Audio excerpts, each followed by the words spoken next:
So habang nagbe-break in tayo, pag-usapan na natin kung magkano na gastos natin dito sa ating pina-refresh na MT-15. Okay, so sa mga naka MT-15 dyan, siguro sa mga naka sniper na rin, parehas na naman kasi yung engine natin. So pina-refresh natin siya. Ang total mileage niya is nasa 57,000 na kilometers. Ganun na siya katagal, no? Okay, so 2019 ko nabili to.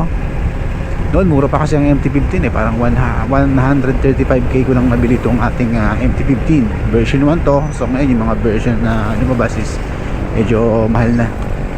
Okay, so balik tayo sa nagastos natin sa mga pinalitan na parts. Okay, sa engine maraming pinalitan si Boss Dom.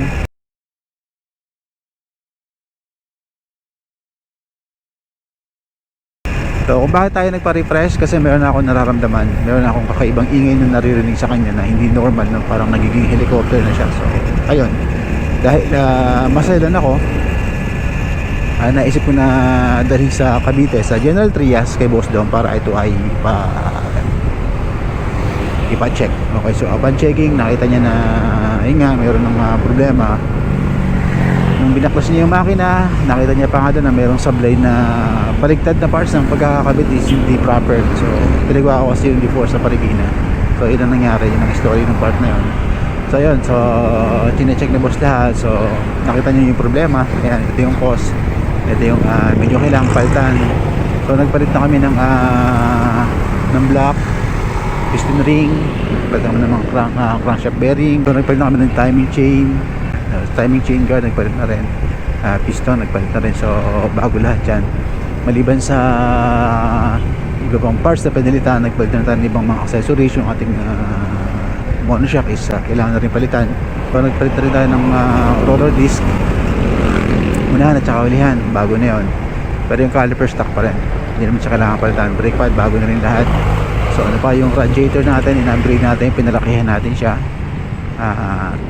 Dalawa yung kanyang cooling fan. So yan ang advantage, kasi sabi ni Boss Dom, ang advantage ng big radiator is mas madali niya napapalamig yung makina natin. Okay, most especially during long ride. So pina-upgrade na rin natin, since nandun na rin naman nabaklas na rin naman lahat. Kung nabaklas na lahat, I mean lahat is okay na, naisip ko na rin na ipa-repaint yung fairings ng ating MT-15. So yung fairings naman natin, pinapaint natin to dun sa may Marikina. Okay, so ilalagay ko na lang yung link, okay, nung pinagpagawa natin. So inabot lahat yung ating fairings pa lang to, fairings lang to, hindi pa kasama yun sa refresh engine natin. Nasa 22,000 mahigit, 20,000 lahat yon, lahat ng fairings ng MT-15 ay nagawa naman. Okay, kasama na yung max doon, lahat side, front, tsaka rear fairings, lahat yun pinag-glossy black natin. And then may parts na naka-carbon. Ito, naka-carbon yan. Yung carbon medyo pricey. Alam naman natin pricey talaga pag naka-carbon. So yan, para isang gawaan na lang. And then after nun, meron tayong mga pinalitang accessories, mga maliliit na accessories lang naman. Ito, ayan, nilagyan natin yan.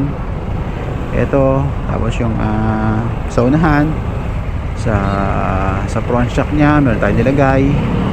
Ayan, so yung mini windshield nya, bago na rin yan. So total ng lahat na nagastos natin, okay, so sa refresh engine natin, ang inabot ng ating refresh ay nasa 64,000. Okay, so para may idea kayo, 64,000 yung inabot ng refresh natin. And then yung paint natin, inabot na ang 22,000 na higit. So kayo na yung mag total kung magkano lahat ang inaabot. So ganun kamahal magpa-refresh ng engine, no? Hindi naman tayo nagpakarga, same pa rin, stock pa rin tong makina natin. At ito nga, bine-break na natin. Okay, so yun ang total expenses ng MT-15 natin.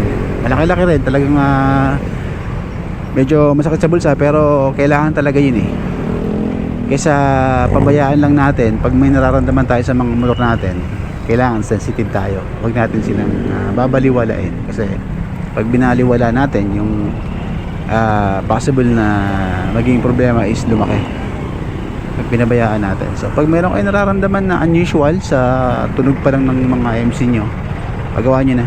Kung meron kayong kilalang trusted mechanic, para sa akin itong si Boss Dom Sin Motorcycle Parts and Accessories na taga General Trias, is highly recommended in a sense na hindi lang siya basta mekaniko, meron siyang puso sa ginagawa niya, meron siyang malasakit sa mga client, sa mga customer.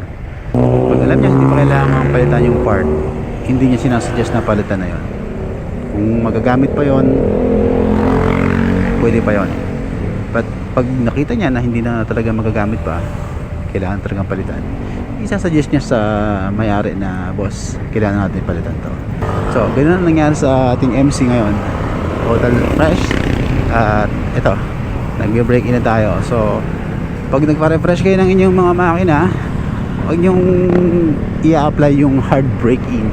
So yun, ang total gastos natin umabot ng roughly ganon. Kailangan nyo talagang paghandaan, paglaanan talaga ng pera at saka ng panahon, kasi ang pagpaparefresh ng mga makina hindi naman ilang araw lang, no? Kasi yung parts ordering pa yan, depende sa availability, no? Kung may mga parts na hindi pa available, nadidelay ng dating, syempre nadidelay din yung trabaho. Okay, na-adjust yung oras. So ito, inabot ko ng walang isang buwan siya kasi Sir Dong. So ganoon siya katagal, diba? So ayun, sana nagkaroon kayo ng idea sa lahat ng mga kapwa ko MT-15 users, snipers, XSR, Yamaha, R15, all versions. Try nyo kay Boss Dom Sin. So highly recommended din siya.